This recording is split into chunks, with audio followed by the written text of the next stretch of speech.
3 seconds and we are live. How are you, Jenny? Good. How are you? I'm not too bad. We're just chatting here, having a laugh with Jenny because she had a few audio issues. Um, but we got to sort it, and that's why it's important to, what was it you said? Test, learn, and fail. Isn't that right? Yep, That's absolutely. right. You say it too. I do, and that's why we got to have these tech sessions before the live section to make sure. But hey, everyone, welcome to BuzzStart's episode 8 of I'm a Role Model. BuzzStart's mission is to change the status quo by upskilling and empowering 1 million women as digital entrepreneur leaders for the future. I'm Patrick Cutler, founder of BuzzStart, and I'm delighted to share with you all that I have a very special guest joining me today from, is it Kentucky? It is Kentucky. Midwest, yes. And it's Jeni Hauser. Welcome, Jeni. Thank you. Jeni is a big advocate for diversity, inclusion, entrepreneurship, and innovation as the building blocks for economic advantage, much like myself. So, Jeni, you're very, very welcome. So what I'm going to do, Jeni, is I'm going to give you your grandiose introduction. So you just have to kick back, put the feet up, relax, and chill out. Okay. Sound good? Sound good. Awesome. Right. Jeni was born in Seoul, Korea, adopted at 6 months and raised in Cincinnati, Ohio in the United States with her parents and her adopted sister. Jeni's parents loved her unconditionally and raised her to be a strong, independent woman. Sometimes it's weird when somebody's telling your story back, so just enjoy the process. She struggled to fit in at school and find her tribe. She was bullied through most of her primary education. Jeni would go on to attend college, dropped out, and went back to try again. She was young when her son was born, and at the same time, she made the decision to do better for herself and for her son. As a young single mother, she committed herself to go back to school and earn her bachelor's degree in business at Thomas More College through an accelerated program. She was extremely proud of herself and this amazing achievement, and rightly so. With her parents' support, minding her son, Jeni was able to work full-time, attend school full-time, work as a waitress at the weekends, and mind her son all at the same time. She would then go on to work as a pharmaceutical rep. Jeni met someone and she got married, and this shifted her entire mindset, thinking, and pathway. She thought life was now perfect. Everything was aligned and as it was meant to be. The textbook perfect life. Life continued as textbook for a few years, and then life does as life always does. It reared its ugliness, and her husband announced he wanted a divorce. This broke Jeni for some time, and many people, including some family members, would shame and question her. Jeni was feeling extremely isolated and lonely. You know what that feels like? When Jeni got married, she gave up her work and everything to care for her son, and the divorce had left her with nothing to her name. No credit, no savings, no checking account, no retirement account, not even a car to drive to the store. At that moment, she made a life-changing decision that she would write her own story and never rely on anyone again, and she promised herself that she would do whatever it takes and her journey would be a marathon and not sprints. Like all hardship in life, we often find our purpose, passion, and pathway at the end of the dark tunnel, and such Jeni began to take care of her mind and body better, which led to more security and self-confidence. She started a business in nutrition, followed by a business in real estate, leading nicely on to a consultancy business that unintendedly attracted women. Jeni began to work with community outreach programs and academic programs in entrepreneurship. She found a way for herself to survive and thrive after the traumatic experience of going through a divorce, thinking her life was over, and learning how to build her independence and future. As her businesses and life began to thrive and her son was growing up on the way to university, Jeni decided it was time for some Jeni me time, and so she invested in herself and her education. She applied worldwide and decided to attend Dublin's Treasure, which is Trinity College, the most highly ranked, in Jeni's words. This is where Jeni and Patrick would cross paths for the first time. During her academic year at Trinity, Jeni traveled to Oman to meet her partner.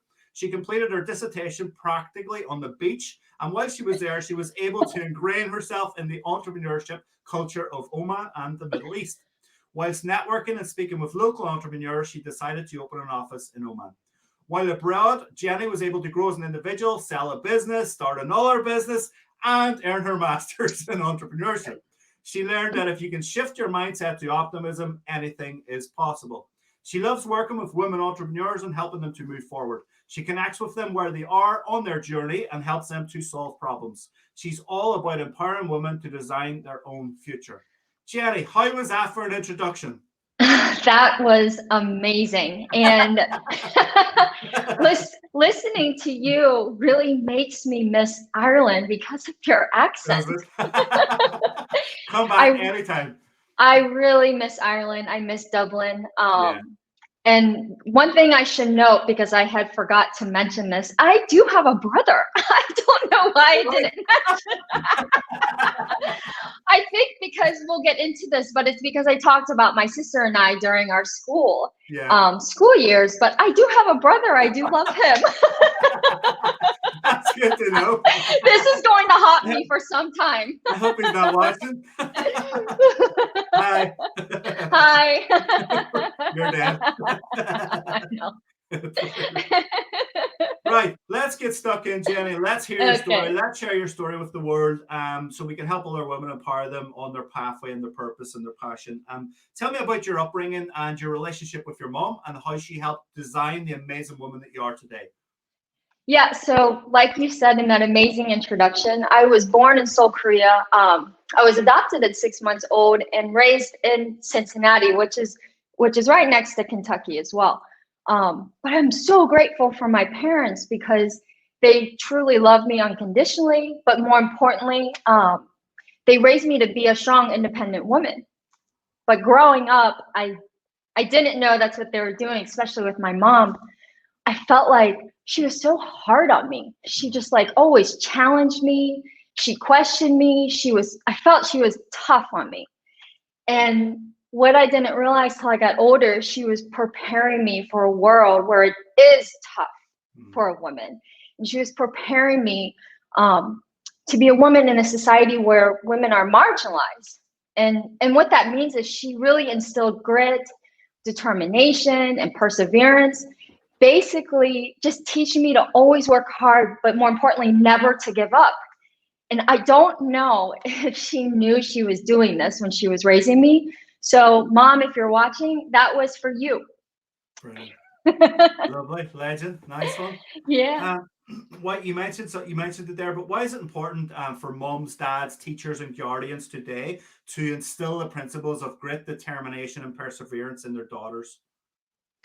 Yeah, so from my experience, those lessons that my mom taught me prepare me to be an adult, an entrepreneur, and more importantly, a minority businesswoman. Because, Patrick, we both know it's hard to be an entrepreneur. A lot of people, they question you. They say no. You get her no all the time. And you have to have that inner spark and that inner determination to know that what you're doing is your purpose and you're making a difference. But I think it's really important because when you face adversity and challenges, you need that inner strength to really pull through. Brilliant. Yeah, it's massively self-belief, isn't it? And you need that strength to pull yourself out of the hole every single time. I love it. Absolutely.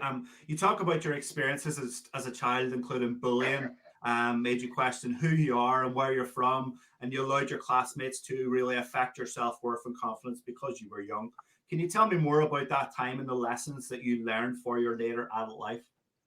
Yeah, so this was specifically when I brought up my sister and not my brother. But yeah, during my younger years, me and my sister, she was adopted from Korea as well. We're the only minorities in our school from our entire primary education. And I struggled so much in school. I remember crying and hiding to fit in, to find my own tribe and my own friends. Yeah. But I was bullied through my whole entire primary education, all the way up to my senior year of high school. Right. Those experiences made me question who I was, where I came from, and I allowed that behavior of my classmates to question my own self-worth. But as I got older, I realized that I can create my own story and my own identity. What I learned was it's not worth the time to allow those external voices to validate my self-worth, and really that took time to learn because it takes work and practice to do that, especially when we live in this world of social media and TikTok and Instagram and this formation of clicks. Yeah. I agree so much. It's very hard times now as well with social media. A lot of image kind of thing portrayed Yeah. through social media, and it's a massive, massive problem, I feel. But as a single mom, you've achieved it all and more. You had your parents' support, but you worked full time. You minded your son. You attended school full time. You worked as a waitress at the weekend. You had no Jenny time. Absolutely incredible, Jenny. What kept you going? What was the dream, the spark, the drive that kept you moving forward? So yeah, like we just talked about, I did attend college. I dropped out of college. I did try to go back again, and then I dropped out again. Had my son at a young age during that time, and really after I had my son, I decided that I wanted to do better for myself. I really, truly this time wanted to commit myself. Went back to school. I earned my bachelor's degree in Kentucky at Thomas More College through an accelerated program. And all of that, I'm so proud of myself for doing that. But I did have my parents' support. I'm grateful for them. They helped with my son. They watched him while I worked, went to school or waitress. And I even had student loans after all of that. I'm thinking back on it. I'm like, wow, I worked so much, but yet I still had student loans. But even though my parents helped watching him, it wasn't easy at all. I can say this now with a smile because I've gotten through it, but it was extremely difficult. But one goal that kept me going was I really wanted to be a pharmaceutical rep. And the reason why that was a goal is I met a big pharma manager while I was working on my other job, and instantly recognized that that career could allow me to support myself, my son, and my financial future. But more importantly, it was a career that I knew I could manage and balance the time and raise my son as a single mom. Brilliant. Yeah, time management's a big thing, isn't it? You got married, and it's amazing how life can throw a curveball, and in an instant, your entire thinking process Yep. will change. You can change as a person. Your values, your perceptions, Yeah. of everything around you externally can change. Your entire ideology and human being can change also. You described the textbook perfect life in your bio. Is there such a thing? And what can we teach young women about this mindset? I could go on all day Yeah, me too. about this one subject, but I eventually met someone, I got married, and my mindset shifted, like I wrote to you. But what I thought was I had that perfect textbook life. I got married, my son had a mom, a dad, he had dogs, we had a house, we had all these things to click off the list. Click all those boxes, and then I decided we thought the best thing was for me to give up my dream pharma sales job, and I started working as a stay-at-home mom, and then some for the family businesses. It seemed perfect at the time when I was living it. The biggest reward though was having so much time back with my son while he was still young, because I had to sacrifice so much time while I was doing everything else. Yeah. But what I would say is there is no perfect textbook checklist life. There's none of that. The trouble with that is it's society, it's friends, it's family that set those expectations, and they are the ones that are making those boxes for you. And what I would say is that let your life evolve, because change happens. Your expectations of your life change. And it's society that creates those, I call them the shoulds of the perfect life. Yeah. Great answer. Yeah, I couldn't agree more. And I could talk about it all day as well. There's so many societal pressures and things that are created that make us believe that this is a reality and this is the only way, this is the only pathway through life. And unfortunately, much of human nature and people follow the same pathway. Because they fall into comfort. Your brain works in that way. If you're in comfort, then you're not under threat. It goes right back millions of years of evolution. So you don't push yourself outside your boundaries, and therefore you lose out on opportunity. And only a minority of people worldwide actually push themselves, have the resilience and the strength to do that. And I think a lot more people we should be training and teaching younger people to dig into those resources at a very young age, to get beyond those barriers, so that as they grow older, it becomes easier and more accustomed to them and their pathway. And I think that's a big thing as well. Your life was, as you say, picture perfect for a few years, but then you threw a curveball from the other end of the spectrum. Your husband decided he wanted a divorce. Can you tell me about this time of your life, what and how you were feeling, and how it really helped to shape and form the amazing person and woman that you are today? Yeah, I really thought life was good, and that experience did change the course of my life. But back then, during it, what I was feeling was I was crying a lot. I was scared. I grieved, and I was really confused because it really was a curveball. That process was so difficult and lonely. I felt so alone, and the other thing is I wouldn't tell anyone because when I was going through it, I didn't think anyone else in the world had ever gone through a divorce. Yeah. Additionally, the other reason why I felt like that is a lot of my friends and even family members, they shamed me and they questioned me, which made me feel even more alone.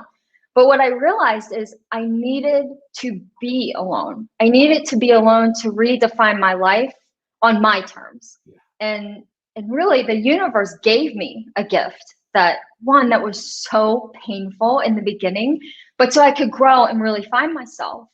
So thinking back on it and even fast forwarding till today, what I say is I found a true way to survive, but also thrive after that experience. Yeah. From thinking that my life is completely over because I thought it was picture perfect, to learning how to build my own independence in my own future, like I said before, on my own terms. Yeah. But now my relationships are so much stronger because I took that time to find out who I am and to know what my values are and to be true to myself.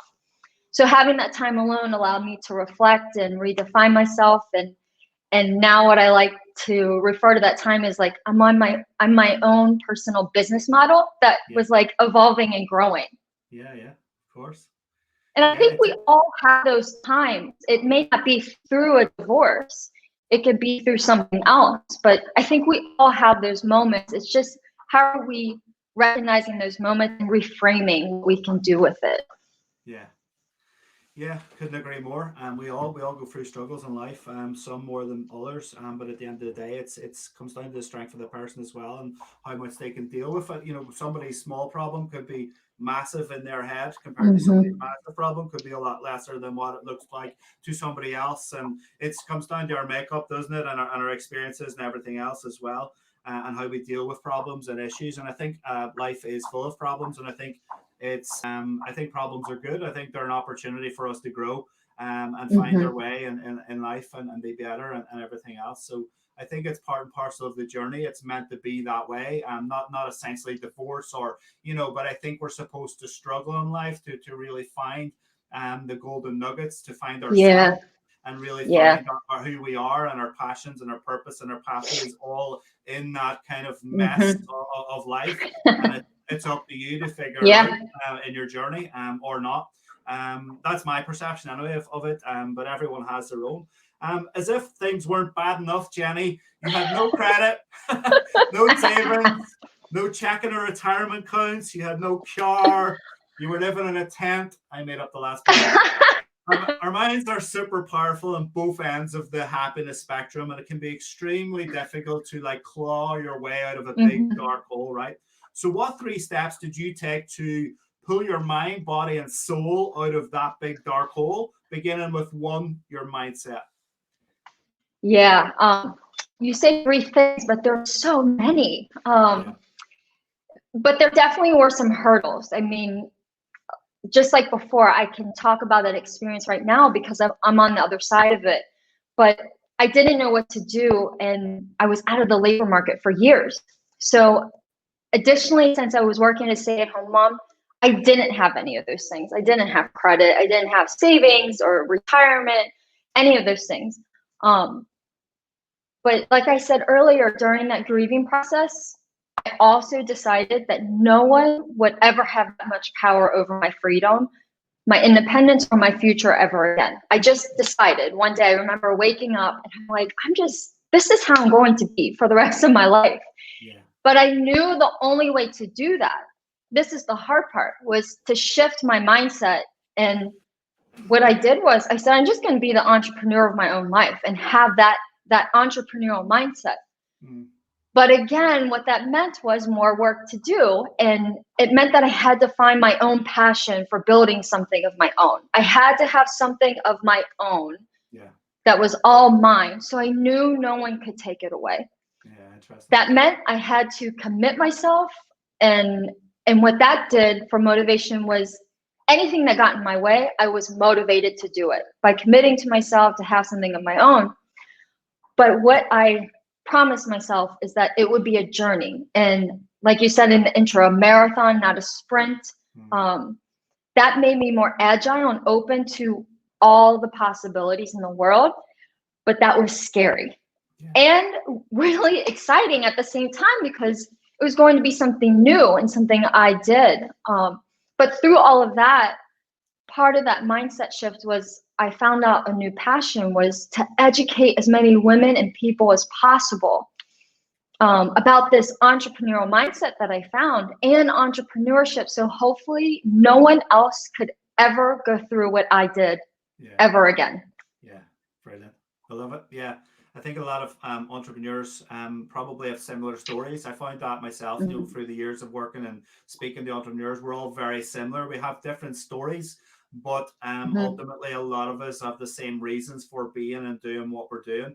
And it comes back to helping people largely. And then that, if you dig deeper, there's a story behind that, a backstory. And ultimately we're all the same, made of the same cloth.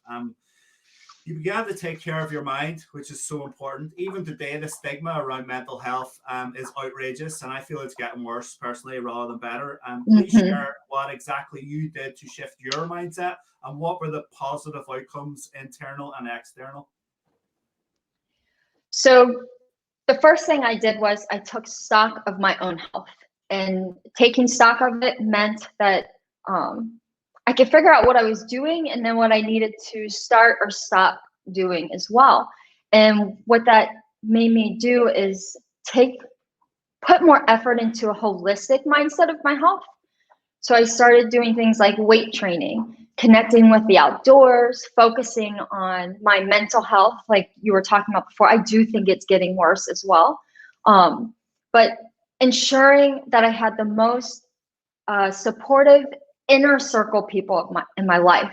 And this ended up giving me more confidence, security, and self-worth, but from the inside out. You know, when I talk about having the most supportive inner circle of people, that meant I had just a few people in my circle, but they were good quality people that really, it was mutually beneficial, and we could connect on a deeper level rather than having a lot of friends. Yeah, love it. Yeah, it's a very interesting point as well. There's a saying, isn't there, that you should be able to count the absolute most quality best friends in one hand. And I really believe that. I think a lot of people look out here for external kind of, what's the word, gratification, not gratification, but you know, about themselves, and to tell them how great they are and all of this stuff. When inside, that's where you need to be going. You need to be going inside your own head and actually believing in yourself, and not relying on all of this kind of noise outside telling you how great you are.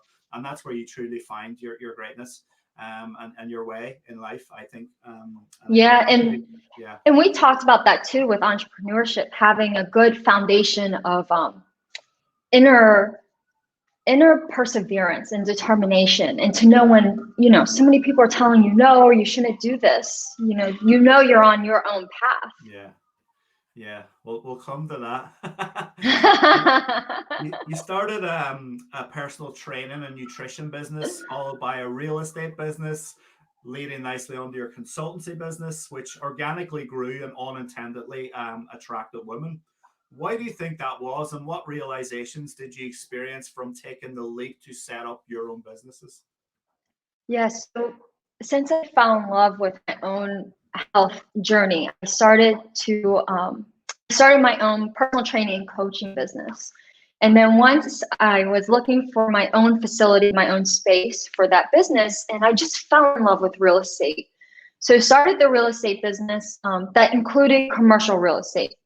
So this is what organically grew into a consulting business with small businesses, though. I believe heavily in small businesses. I know we'll get to that later, but these were businesses that were looking to start, grow, or scale into brick and mortars. And when I say organically, I know that term is used a lot, but here what I mean is I believe my story of overcoming my challenges and my energy after those challenges resonated with women, whether they were single, married, or divorced or not. Just my energy resonated with them. And what I realized by creating my own business, I was giving back to a community of women where we ended up building camaraderie and connections and networks. And then during this time, I was empowering them to build their own empire. So like I just said, it was women who were single, they were married, they were engaged, divorced, just all amazing women that could relate to this entrepreneurial mindset that I talk a lot about. And then we just naturally work together to uplift each other. Brilliant. Love it. Yeah, that's magic. When that magic happens, it's a very exciting thing, isn't it? That energy have come together with people who are very aligned with what you're trying to achieve and stuff, and you can just see that magic. You can see the change in them. You can see their whole kind of aura just lightens up and brightens up, and their whole life trajectory changes. And that's what I'm all about. And that's what we'll talk about talent, the program later, and that's what I'm trying to achieve with that. But I think it's so amazing when you can do that and you can see that happen in real life. I think it's so powerful. I believe, and that's coming on nicely, I believe your backstory is a powerful attribute for your law of attraction and how your journey now allows you to empower other women to build their own empire. Do you have any one highlight story of helping a woman that you're extremely proud of? Yeah. So I had a personal training client, and naturally what happens is you build a bond with them. But she started to confide in me about how unhappy she was in her marriage. And she's like, I know you've gone through it. Here's what I could do. I think these are my options. And she just didn't really see that. She couldn't figure out what she wanted. She's like, I'm just unhappy. And what she was doing was blaming everything on him. And her health journey success, and I say health because she just wasn't losing weight. We trained many things. I was a coach to her. It helped her gain inner confidence and mental, emotional muscle. And with my help, she decided to enterprise her talent for art. And she ended up launching a digital creative agency. So what I got to do during the training time as well was I consulted with her to build a sustainable model, but one that she could profit from her passion. And this is what makes me come alive. I am truly passionate about, the problem is most creatives either are not taught how to monetize their talents, or they just don't see, the way they could do that. And this is something that we do a lot at my business is we teach people how to monetize their passions. And that's why I stressed earlier is small businesses. I work with small businesses. For some reason, Patrick, and I'm sure you hear this a lot because you're doing something that you're passionate about, is in society, for some reason, if we signal that we're passionate about our work, we're expected to give it away for free. Yeah. And I don't know where that came from, but I know the expectation is there. But back to her, she later realized that it wasn't him or the marriage making her unhappy. It's that she needed to find this way to reinvent herself, her own independent self. Yeah. And I'm still in contact with her. I'm happy to say they are happily married, and she's happier than ever, and her business is thriving still. Yeah, she sounds like she was a bit lost just in life, a bit unhappy herself, and she just needed a little bit of help, a little tweak the switch is what I like to say. You get inside somebody's head, you can literally, move around and twiddle with a few things, and you find the switch, you tweak it, and off they go again. And it's so true. I think it's so true. I've seen it so many times with especially young girls that I've helped in college and apprenticeships and stuff as well. They're really struggling with their mental health and all sorts of stuff. They would open up to me because they could confide and trust in me, and then I would just say, get in there, do a few tweaks, get them doing some exercises that I knew would get them to figure out where they need to be, and then they find it and away they go. And it's just magic to see that happen, you know. Yeah.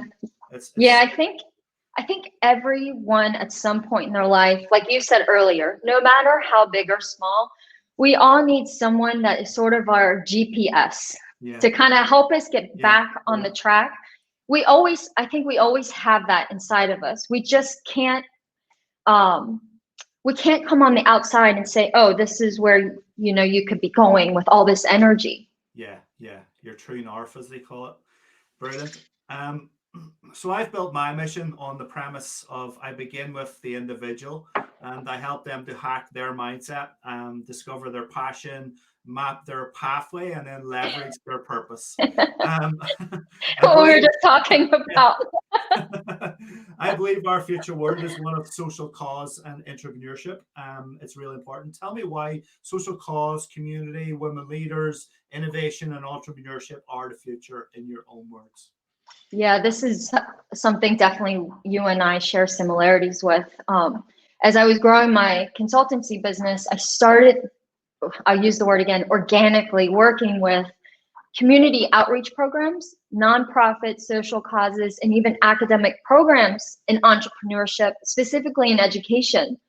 And I believe this is important in the future because growing entrepreneurship awareness in communities, sharing and teaching entrepreneurship is a catalyst to economic development. And I think people that are involved in social causes, social enterprise, or even community-driven initiatives, they have these other bigger goals of purpose over profit. And I think that's naturally what grows the community and what grows our future. 100%. Yeah, absolutely. In the long run, 90% of startup businesses fail. Like that's insane. 90%. It's insane. You bootstrapped all of your businesses. I'm attempting to do the same, and it's damn bloody hard, but it's possible, and you've proven that, and I'm proving it myself. You speak of marathons rather than heavily invested sprints. Can you share your thoughts and beliefs on the future of entrepreneurship and how we can improve the success rate to maybe 50%? I feel like we could go on and on about this all day as well, but I'll give a short answer. I kind of touched on it in the last question, but I do believe that entrepreneurship and small businesses are the backbone of well-being in a society and for economic freedom. Yeah. But with access to resources, entrepreneurship can enhance these things and enhance independence and financial freedom.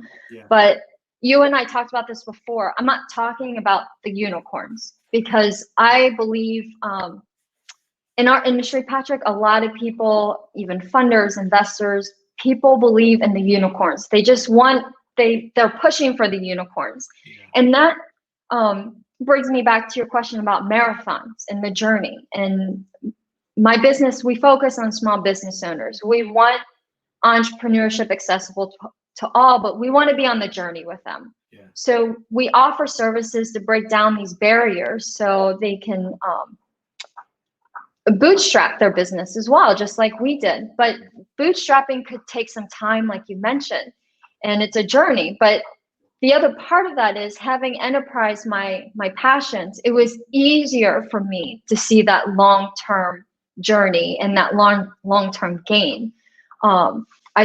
I built my business model more around sustainability and growth rather than quick turnaround, quick sprints. And then the important part of that, though, is keeping the mindset that at any time, anything could change. It could shake up that model. So again, just like my health, me constantly taking stock and innovating where necessary are very valuable business practices that we all need to practice as well. But back to your question too, is I think a lot of business owners, they focus, and startups, they focus on working in the business rather than on the business. And I say this a lot, actually. I truly believe it. And this is why we are passionate about business model innovation. And that goes back to the beginning of my story, where I was kind of working in that life and working in the life when I was in school, rather than having this outside perspective or other lens on working on my life. Brilliant. Great answer. I think you made a very good point about sustainability of business, in that the model is built on investment, unicorns, making as much return for investors, for VCs, venture capitalists, for angel investors, and anyone else that's involved and can make a quick buck. And the problem with that is that often these young startup founders, they don't acquire the real graft in the trenches knowledge and wisdom that somebody that spends years and years on their own, really losing and learning and failing and learning and all of that hardship over many, many years. You can't learn that in a year when somebody pumps 10 million into your company.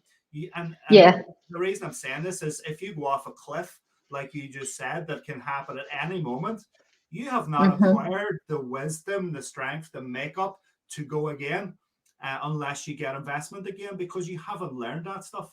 And I think that's so important, is that you learn from those massive mistakes or small mistakes or whatever they are. And by bootstrapping over many, many years, you get to learn all this stuff. You might not make the millions, but that's not why you're in it in the first place. You're in it for your purpose, for your passion. If the money comes, great, but that's not why you started.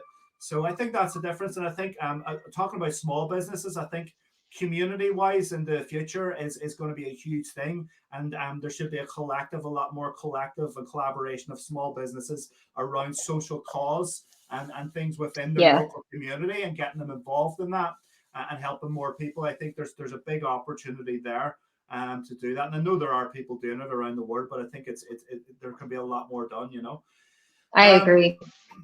The best learning in life, in my opinion, is taking action, getting outside of your comfort zone, testing, failing, and learning. Just like I've just said, right? Rinse and repeat, The theoretical, hypothetical learning is obviously important. We get a lot of it in the education system, but I think we've got the balance wrong. We've got it tipped the wrong way around. You launched, grew, bought, and sold many businesses with great success. Why did you choose to go back and do a master's in entrepreneurship? So I agree with everything you just said. I want to add one thing to that question is, I also failed a lot. I faced so many challenges, and in this, what we just talked about, having this grit and this passion and this perseverance,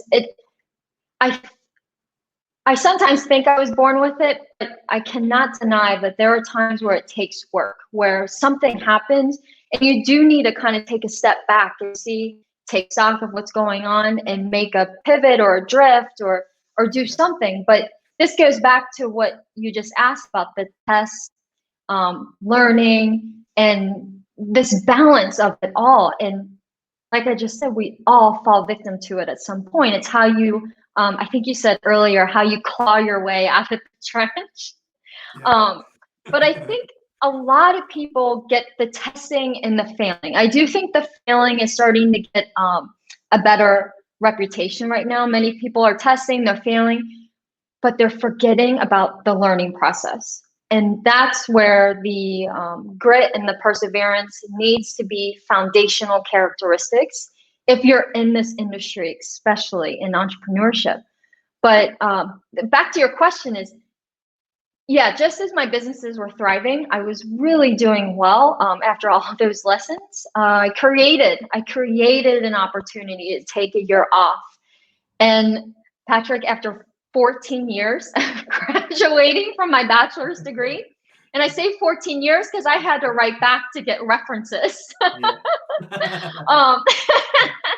I did go back for my master's degree. My son, he entered his sophomore year of university, and I just decided, I'm like, it's time for me. I want to do this.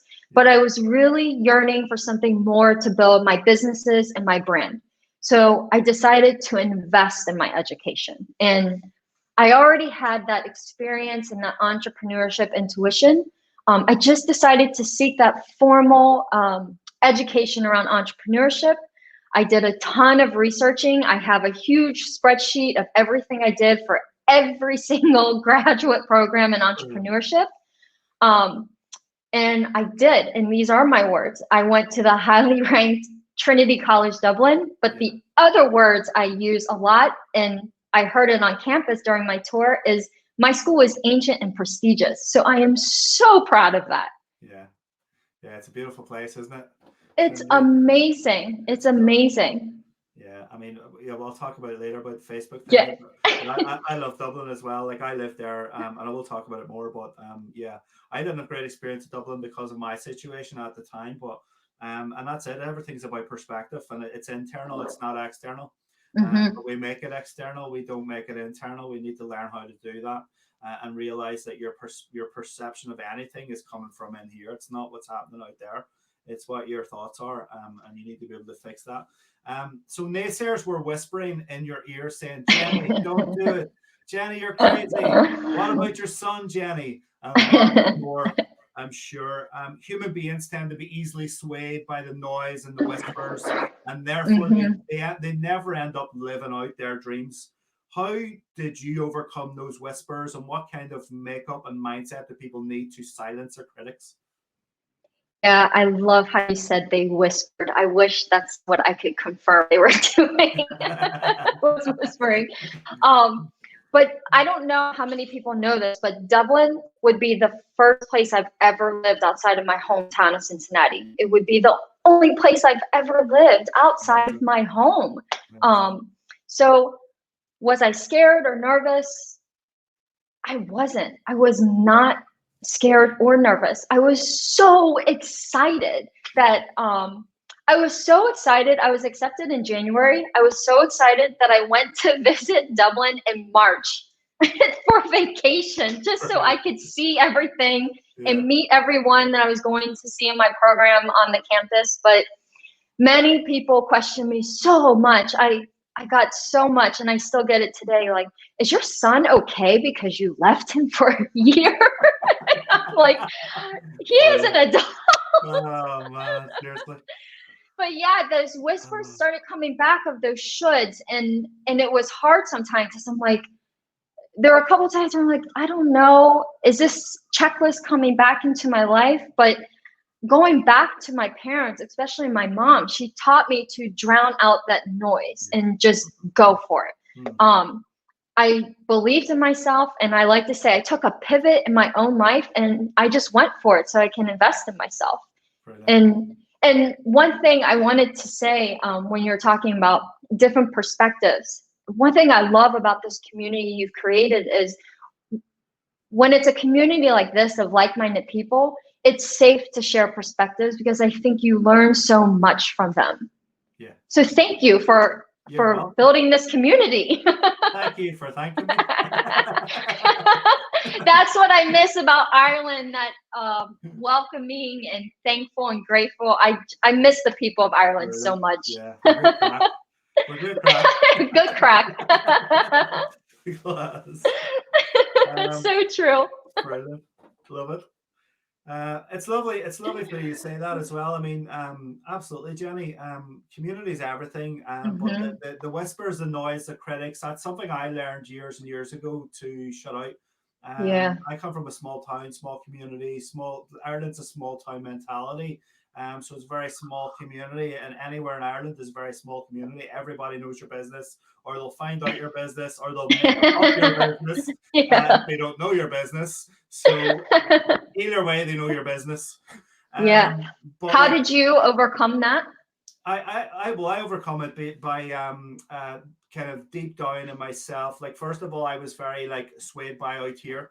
And everything, and critics and noise and all of that. It took me years of working on myself to go internal and stop being swayed by external and start to realize that it's actually internal, and that's where the magic happens, and that's where and it was in that process of learning then that you know what, I now know myself, I know my strengths, I know my passion, my purpose, my pathway, I know what I can achieve, I have confidence that's growing. self-belief. This took a long time, by the way. It didn't happen overnight. It took Me too. 10 plus years of Yeah. work. But every day now I get more confident. I'm literally at the stage now where my brain is like, you know what, I can do anything. I'm not afraid. I have anxiety all the time. Like last week, I had 3 really bad days in a row. And then you start questioning everything and question yourself. But then you get back in the horse and you go again. And then you start Yeah. on the opposite spectrum. You're like, because you get a little email or you'll get a little message from someone that just kind of gets you back on track to, all of that work. Your brain just takes over and starts this negative thing. It's crazy how it just takes control. And all you've done all this 15 years of work and this amazing stuff. Yeah. And then in one moment, your brain can just go, no, you're not, you can't do this. Just like that. And then somebody will send you a message or an email or something that you've been waiting 2 or 3 days for, and boom, you're back on track again. And it's just crazy. It's like this all the time. And most people aren't made up for this stuff. It's not. But as I was saying, like I lived in Dublin during the Celtic Tiger, which were rough times, probably the most miserable time of my life. And you've had quite the opposite experience, and you loved your time. I love Dublin, by the way. This isn't knocking Dublin. It's how we met, and I'm glad we did. We met at the Facebook. We it was our biggest workshop that we'd ever done. We took on I took on a massive risk and a massive job. I had no resource, no money, no people around me, nothing. And I had Facebook coming to me going, well, I went to them and I said, I can do this. And then they were like, can you? So I had to put a proposal in and all of this and blah, blah, blah. They proved that I could do it. And, even then they weren't going to take me on, but they let me do it.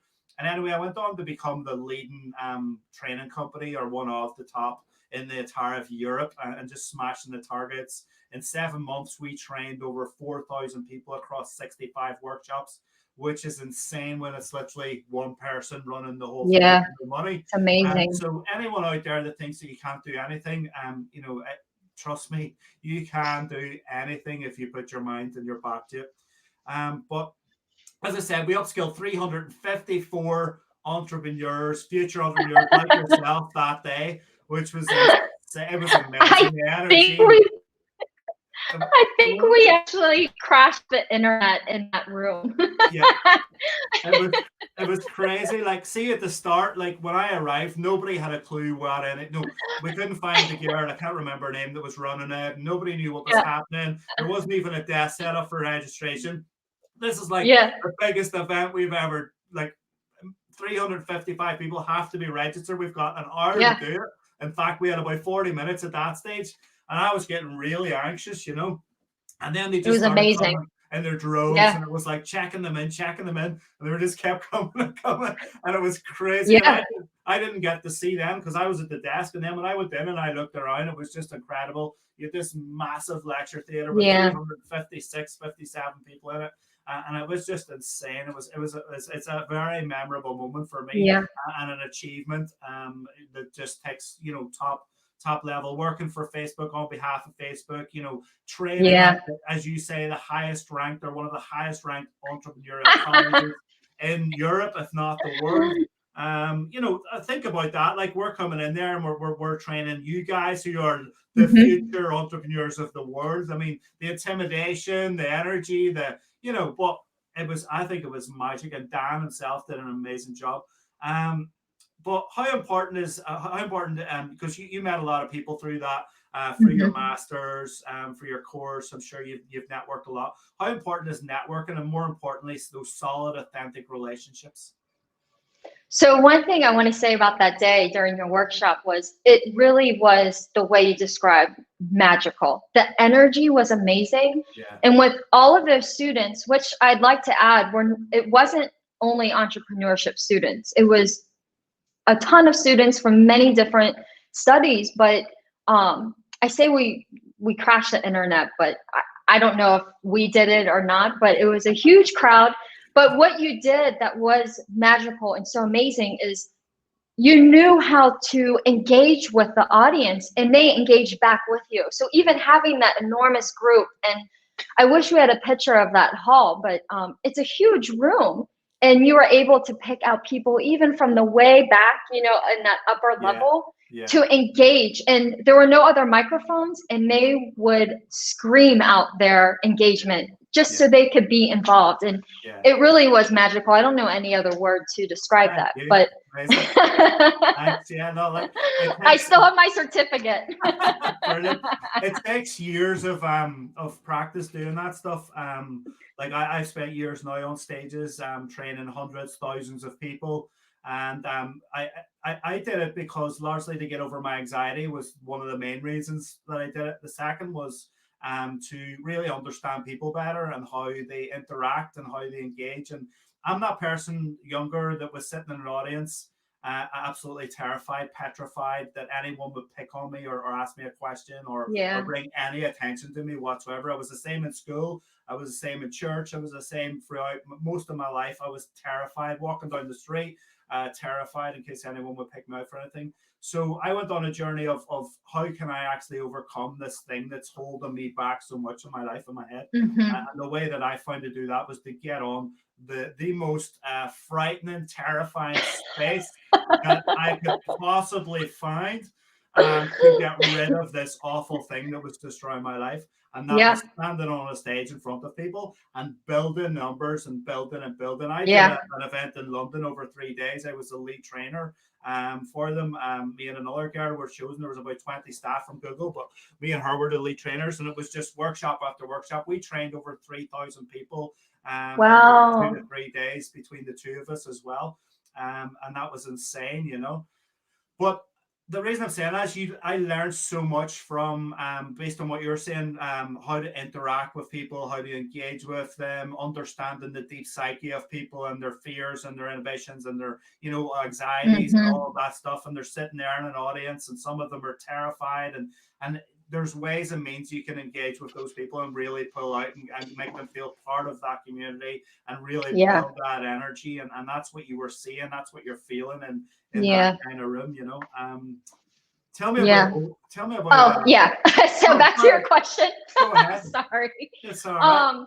But we talked about this before about what networking is, but it allowed me just networking with you. And sometimes I don't like to use that word, but connecting and networking allowed me to hear more about Dublin's challenges and from different lenses and perspectives. And like we just said, there's a ton of benefit to hearing different perspectives. So networking does give you that. And what it did for me in my cohort was I got to learn so much about entrepreneurship from many different lenses from across the world. And back to Dublin, Dublin, like many economies years ago, they had difficult times, but they were specific about using entrepreneurship to revive the economy. And I love Ireland's commitment to entrepreneurship and innovation as a catalyst to economic growth. And to me, it's like we had the same passion in common from the get-go. It's like we both kind of struggled at some point and we had this parallel story, and entrepreneurship, I like to say, like, saved us. And that was another reason why I had to pick Dublin and be there. I wanted to learn from that and meet as many people there like you that went through it, that could tell me these stories and how Dublin and Ireland, I'm going to use your words again, clawed their way out. But yeah, I went back to school, and the thing that I committed myself to doing was I was going to make the most out of my time networking and connecting, but with like-minded people. And technically, I could say I only had a year to do it, but I'm still building those bonds and connections now. And now I've made connections all around the world. I know about entrepreneurship on a global level, and I've made really great friends along the way. But networking, and I tell my son this all the time, like, networking is so important as well. And because you can't do it alone all the time. We talked about this earlier, Patrick, where you kind of need someone who's going to be in there in your corner, like tap you on the shoulder. You have to form these coalitions and build community. But the most important part is you have to pay it forward as well. You can't always be the one receiving those little tips on the shoulder. You have to be able to give it back as well. Yeah. And that's why I love this series that you're doing. So we can build this community together. Yeah. And it's already like-minded people. They're seeing the content, they're knowing what you're doing, you're putting your passion out there. We all want to be part of it. Yeah, brilliant. Love it. Yeah. I mean, we're very early days in this, and it's exciting because, yeah, so far, like, every story's been unique. It's been different. It's, every woman's had their different challenges, but essentially we're all human, and we're all here trying to do the same thing and trying to achieve the same things. Our best purpose and passion and pathway, and help others largely is one of the main themes, really. Yeah. And it's really exciting to see this happen and grow this. And, I hope, like, that this talent, it will happen. It's just when, but hopefully in the next month or two, it'll take off, full launch, and it'll be 50 women in the first cohort. And that's where I really want to bring this community, this network to life. That's where there now we have 50 women that we can actually help directly, really change their lives and set them on the right pathway and trajectory in their life. And that's what I'm really passionate about. And in that process, I'll get to offload all of my knowledge and experience in a practical learning way so that they can take that with them wherever they go as well. So not only will they get all that, they'll get the community, the networks, and everything else in the ongoing support. Yeah. So that's really exciting. And then it's the work that we can leverage from them as well into social community, entrepreneurship, social cause, all of those kind of things. As you seen when I showed you my program, how it's all built in and all my ideas of how that's going to work and everything. I think there's a lot of magic to come. And I'm really excited about it. Tell me about Oman, how you came to be there and your general story. I love how you said that I wrote my dissertation on the beach. I made that up. It's actually true, but I'll give you that. But yeah, during my academic career or year in Dublin, COVID hit, of course, and as soon as classes went online, I decided to travel to Oman. It seemed like the best place to be. My partner was there, my family, they were there, and it was the safest place to travel to. I did write my dissertation next to the beach because we were social distancing. And I finished my degree requirements there as well. Like I said, I had some classes that went online. But one of the biggest benefits outside of it being the most beautiful place next to Dublin on earth is that I felt bad saying that. I was able to really ingrain myself in the entrepreneurship culture in Oman and in the Middle East. The people there are the most welcoming, most friendly people, and they took me in as well. So even while there, we were there for 7 or 8 months. I was lucky enough to speak about my entrepreneurship journey to Omani locals, and it felt like I was able to contribute to make a difference in their new economy. And I connected with several entrepreneurs there, and it was so great just being there, being able to learn about the ecosystem there and the great opportunities of entrepreneurship there, and even traditions of entrepreneurship. I want to get back to the beach for a minute. Where I was living, it was in a fisherman village. So it was waking up to just generations and traditions of entrepreneurship. It was just magical, to use your word again. But yeah, you said in the beginning, since I was there and I fell in love with the entrepreneurship culture there, I opened an office in Oman.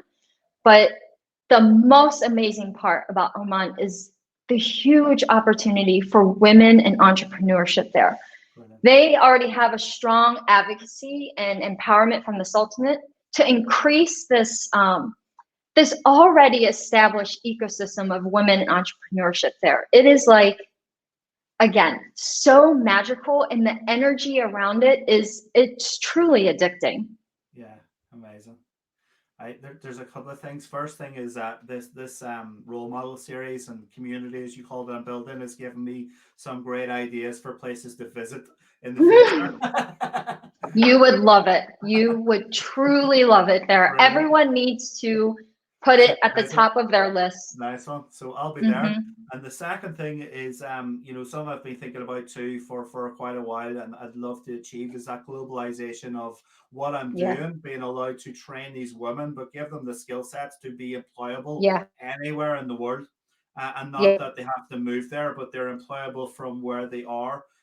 There are yeah. people, women living in disadvantaged, marginalized places, or just their own circumstances. They could be in a first Hmm. world country, but they're still disadvantaged and marginalized. And by giving Yeah, them the opportunity that they weren't afforded for whatever reasons in their life, and being able to upskill them and give them the skills that they could then actually find employable, a job through the internet, and not have to leave their home. I think yeah, that's really, really powerful, and that's something yeah. that I really want to figure out, and do more of. Um, what self discovery and learnings have you had due to your experiences from being a young, single, struggling mom to being happily married, living the perfect life, to divorce chaos, all the pain and the hurt, and then retracting inside yourself for a bit of reflection to become this incredible, strong, successful, and amazing woman that you are today, living your own story that you wrote the perfect life. So, I've learned so many things. Um, the biggest thing is, and it's something that helps me on a daily basis, and we talked about this earlier, is if you can shift your mindset and have just a little bit of an optimistic view on anything, then anything is possible. We were talking about this the other day, is you and I are choosing to see the good and the optimism in COVID. yeah. We're trying to wake up every day and see the positives. And I don't know if we admitted this to each other. I know I've said it. It does take work sometimes. You have to shift your mindset to see that at times. But during those times in my life, I do remember thinking, I can I can decide to stay in this hole and lay in bed all day and not get up, or I can just get up and start building my future just one little thing at a time, just get a start at it. Yeah. And then take this experience to start defining a new future for me rather than letting that moment of a traumatic experience define me for the rest of my life. Yeah. So I remember telling myself so many times, and I say this often, is don't try to not spend time thinking what you can't do, but spend time thinking on what you can do. And it really does help me. Sometimes I can say it once, sometimes I had to say it 3 times, but it helps. And what I love about my work now is I help move entrepreneurs and people, because I think there's such a thing as aspiring entrepreneur and existing entrepreneurs. And I meet all of them and connect with them where they are, and then where they are in the process, and then help them solve whatever problems going forward. The thing that I've learned is, to me, it's about empowering yourself. And in my line of business, it's about people creating their own future. And that's one thing I think you and I talked about, is we truly believe that's what entrepreneurship is too. And I will say it every day that entrepreneurship, I think, saved my life. And it's not just about opening a business, it's having that entrepreneurial mindset. Yeah. I got so excited, I lost my earbuds. Go get it. Go get it. I'll hold the show here. Brilliant. New class. I love it. Well, this is what it's all about, though. We're natural. We're not faking and making stuff up here. It's all natural. No. It's all real. And that's what I love about it. You're 100% right. I think COVID is like, everyone has their own perception of everything in the world, and we've created a mindset. We've carved our own mindset towards positivity and optimism for our own struggles and hardship and our own pathway and getting to where we are now in our mind. Like, I see it as like lifts in levels and a building, and you're moving up floors in your own brain. And the more hardship you have, the more you're able to move up a lift, as long as you can come out the other side of that struggle. Sure. And then that affords you other, things and opportunity and stuff, and how you see the world as well. And I think that's the way we see the world. I think this is probably in our history of our lifetimes, the greatest time for opportunity, for resetting, for finding ourselves, our pathways, our purpose. Yeah. We have a thing called the internet for anyone out there watching and listening, and it affords all the free education in the world. It affords all the free opportunity and networking in the world, regardless of your location. Obviously, some people in parts of the world, a lot of people do not have the connectivity, but that is getting better and improving. But I mean, the people that do, you really need to dig deep inside yourself and find out, what are your passions, what are you good at, what are you creative at, really dig deep and really start and begin. And literally, I've trained myself to, when I'm having the worst days of anxiety and procrastination and everything, I'll just go and sit down at my desk push myself, just sit down for 5 seconds and write something on a piece of paper or type something in your computer. My brain's just been told you've started. 6 hours will go past and I will still be at that desk, right? Whereas for 2 hours before that moment, 3 hours, I was like trying not, moving around, trying not to, procrastinate, tell myself, whatever crap in my head. But the fact that I pushed myself for 3 seconds to sit down and just start, 6 hours later, I'm still there, and I've done so much, and I feel so much better than had I not done anything. And I think that's a really powerful thing to be able to do. It's very difficult to do, but it's a powerful thing. Trick your brain, basically. Just trick it. If that makes sense. No, it makes perfect sense. And I think, we see these motivational quotes, and there's one that's coming to my mind is just get started. And it's easy to just be like, oh, just get started. But it truly helps if you can just get started with something, anything. And not putting that perfection expectation on yourself where you're like, if I could just get started on this, like you said, just writing down a couple things. You didn't say, I'm going to write an entire business plan. You said, I'm just going to get started and write a couple things. And then you were productive. That's what I mean, tricking your brain. Because what we tend to do is aim for, I have to do all of that. Which you do, but you need to start, right? So forget about all that and just start. And then all of that will happen. I think it eventually gets done. You do have to start somewhere. But then when you don't start and you keep procrastinating, it builds and builds, and then you get worse and worse. And it's that cycle, isn't it? Here's a good question for you. I love this one. If you could go back in time and plant 3 whispers of wisdom into your younger self's ear, what advice would you give yourself and why? I love that you keep capping me on my responses because I could talk about it all day. I love this question, especially when people say if you could whisper it to your younger self, because when I first was thinking about that, when you said that, I'm like, well, how young? But really, this applies to my whole entire younger self, even probably a year ago.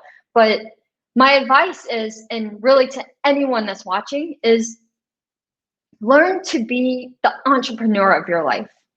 Get in tune with your own passion. And what I believe when you do that is you'll be energized and motivated like that.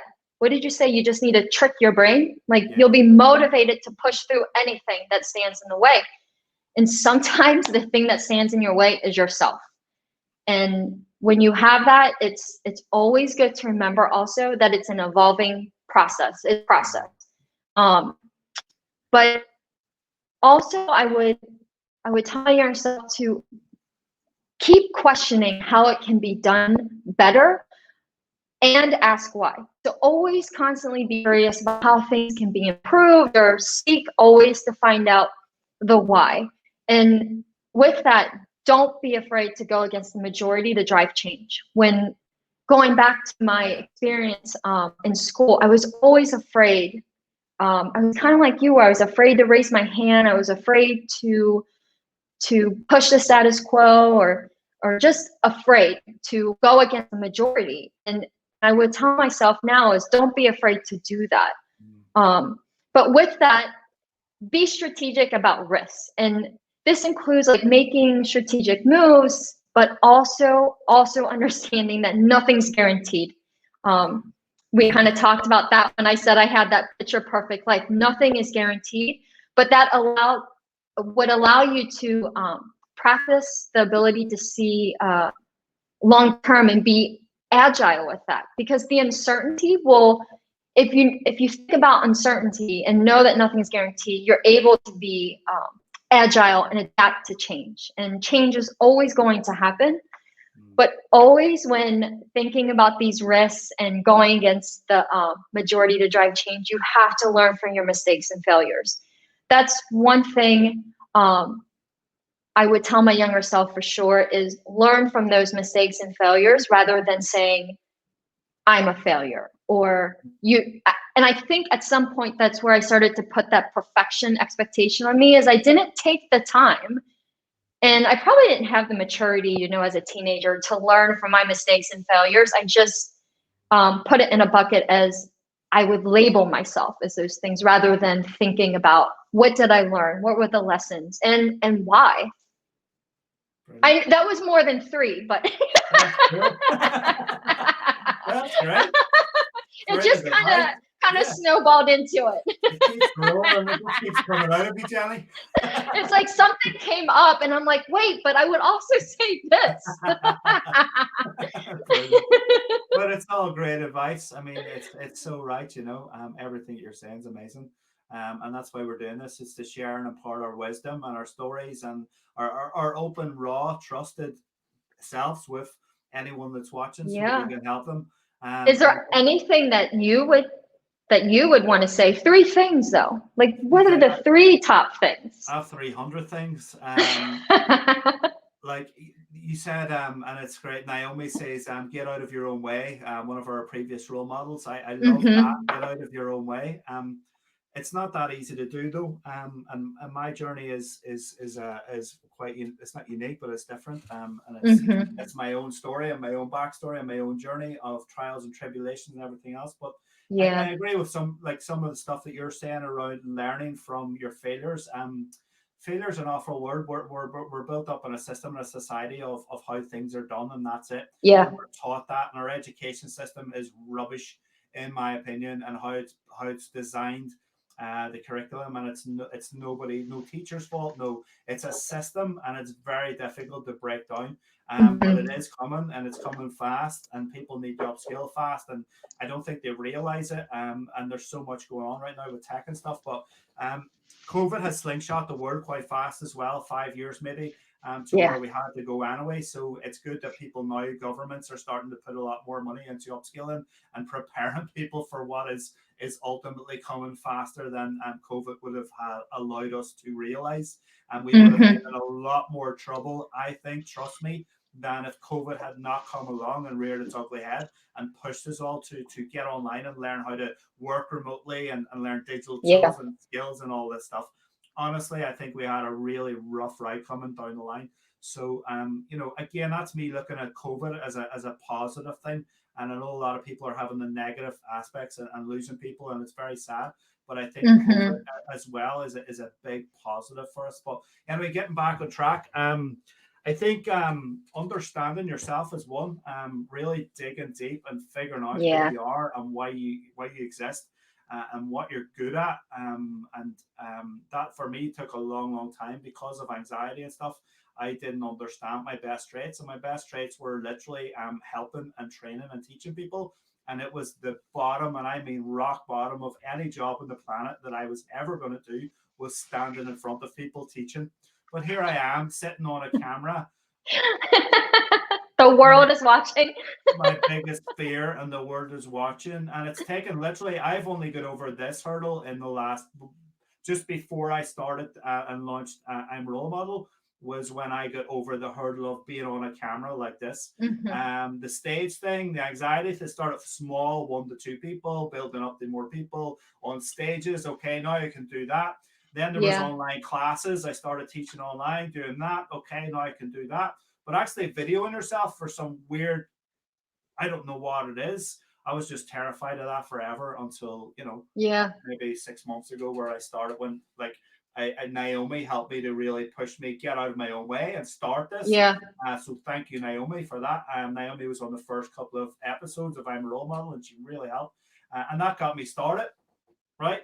Get started. Yeah. And now I'm like, I don't care. It's weird. I love it. I Yeah. just don't care what anyone thinks, or I don't care what I think about it.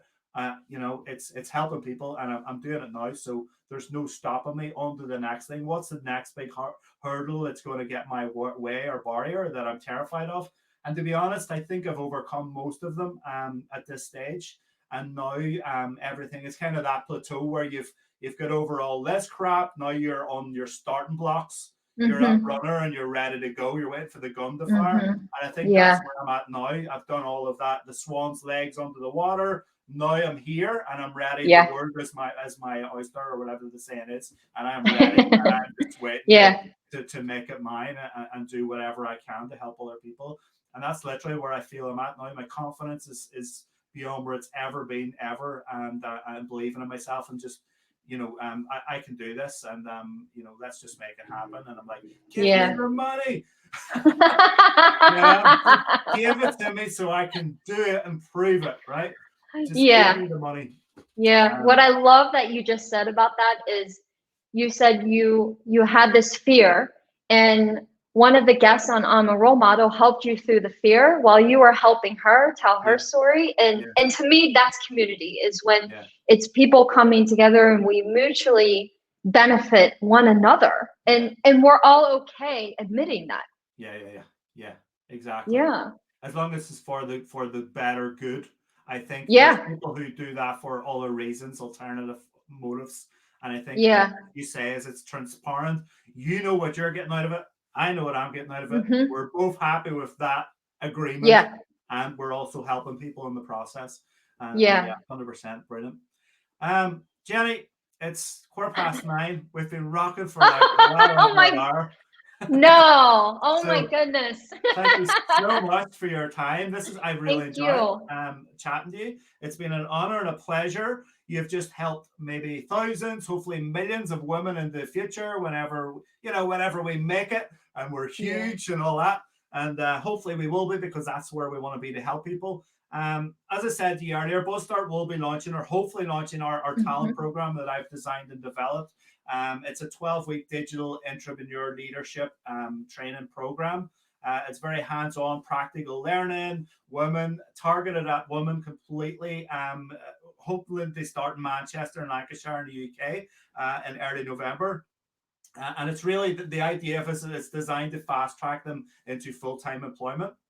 But I've designed it in a way that it won't just give them the employability skills, it will give them transferable skills, soft skills, innovation skills, entrepreneurship skills, remote working skills, technology, all of these skills that they can literally take and then carve out and make whatever it is. And also actually is help them through the program, define their purpose, their pathway, and start to get on to their North Star and figure out where they need to be. So that's what it's all about. But I would love it if you would come on and help in some way with that, in regards to, if you can, in any shape or form. We have Innovation Fridays. I've built it in the program. So every Friday morning, we will have Innovation Friday, where we will do design thinking first thing in the morning.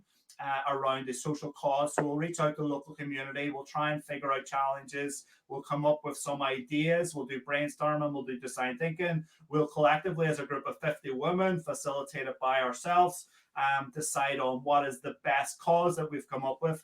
And then over the process of the next 12 weeks, every Friday, and the interim as well, they will work on that particular problem whilst they're learning everything else. And they will start to develop out this business to help the local community and whatever that might look like. I love it. And in that process, they're getting all of the skill sets. They're networking into the community. They're outreaching to employers because they want to get employed. Everything's kind of in the box to make their job, their life easier, their future easier. It's amazing. So that's the idea, and it's reaching out through this and all my other kind of networks to people amazing like yourself. and say, are you up for getting involved? Maybe coming on for a chat someday or whatever that looks like, and just kind of giving them your knowledge, your experience. Maybe we'll come up with a challenge on Thursday or Wednesday, and then I'll send you a message and say, Jenny, here's the challenge we've come up with. Are you free on Friday to come on and chat to the women? And we'll try and figure out how to fix this or do this. Or that's the idea. I mean, we haven't got there, but that's what I'm thinking and how it's going to work. So yeah. I love it. Yeah. I love it. Nice. Yeah, I love everything you're doing, Patrick. If I can help or assist in any way, of course, let me know. But today was amazing. I really thank you for this opportunity to do this. You're very welcome. No problem at all. So thank you.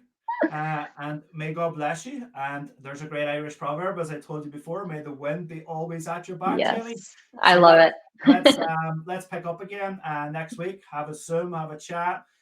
See where we're at. I should know next week while this program's going ahead. It's going ahead, but it's just how long is a piece of string. But hopefully it'll go ahead next month, and then we can make the magic happen. So for sure. Nice one. Well, listen, enjoy your. What time is it there? It's almost 4:30. Oh, it's still early enough. It's nice and dark and cold here. So I bet. The sun is shining there. I still miss it though. You're crazy. Good. Thank you so much for this, Patrick. You're very welcome. Thank you.